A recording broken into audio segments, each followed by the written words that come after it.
L'info de la semaine, le podcast qui vous dit tout sur le lymphodème.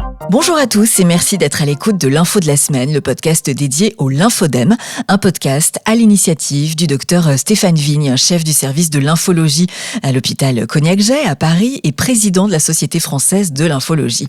Bonjour docteur Vigne. Bonjour Jessica. Pour ce 3e épisode, on parle donc de cancer du sein et de lymphodème, mais rassurez-nous, c'est pas parce qu'on a un cancer du sein qu'on aura forcément un lymphodème. Bien sûr, et heureusement, seule une femme sur 5, après un traitement d'un cancer du sein comprenant un curage axillaire, aura un lymphodème. Est-ce que certaines femmes sont plus susceptibles que d'autres de développer un lymphodème ? En effet, les données récentes dans les articles de la littérature montrent que probablement il existe une certaine susceptibilité au lymphodème, notamment certains gènes ont des variations qui favoriseraient le lymphodème. Qu'est-ce qui fait qu'on peut être amené à avoir un lymphodème ? Les facteurs de risque principaux, par exemple, vous pouvez nous en parler ? Alors, il existe 3 facteurs de risque reconnus.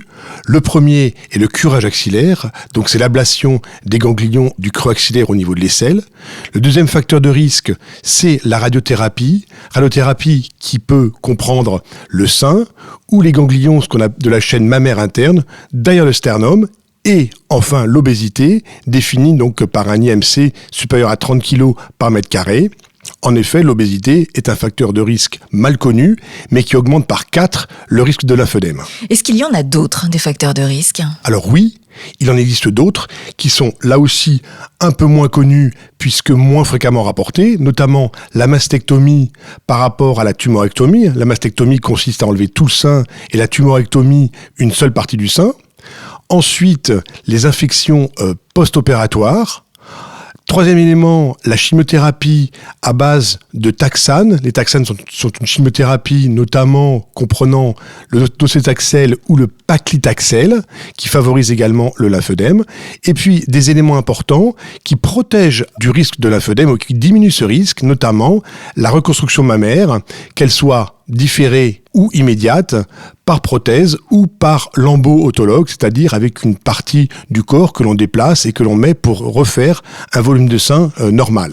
Est-ce qu'il y a un délai d'apparition moyen d'un lymphodème après un cancer du sein ? C'est une question importante pour les femmes qui vont développer un lymphodème. En effet, la moitié des femmes développent un lymphodème avant 2 ans, donc ce qu'on appelle la médiane, et l'autre moitié après 2 ans.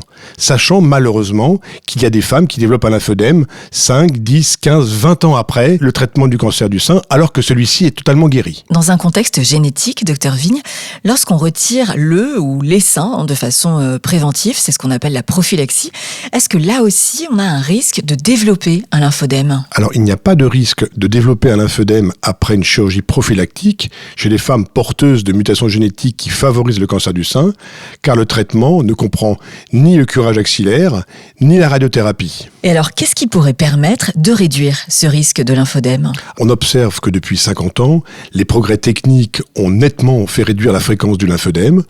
Cependant, il reste encore, comme je vous avais dit, encore une femme sur 5 qui a un lymphodème après cancer du sein, comprenant le curage axillaire.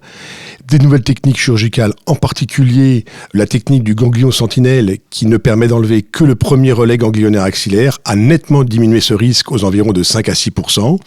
La radiothérapie, beaucoup mieux mesurée, beaucoup mieux dosée, là aussi réduit ce risque et on espère qu'à l'avenir, le progrès technique permettra encore de réduire cette fréquence de lymphodème pour peut-être arriver un jour à une absence de lymphodème en post-opératoire et en post-traitement. Merci beaucoup, docteur Stéphane Vigne, pour ce podcast. Pour notre 4e épisode, on parlera de quoi ? On parlera des conseils obsolètes de prévention après traitement d'un cancer du sein. Alors à la semaine prochaine pour l'info de la semaine. Merci, à la semaine prochaine, au revoir. L'info de la semaine, le podcast qui vous dit tout sur le lymphodème.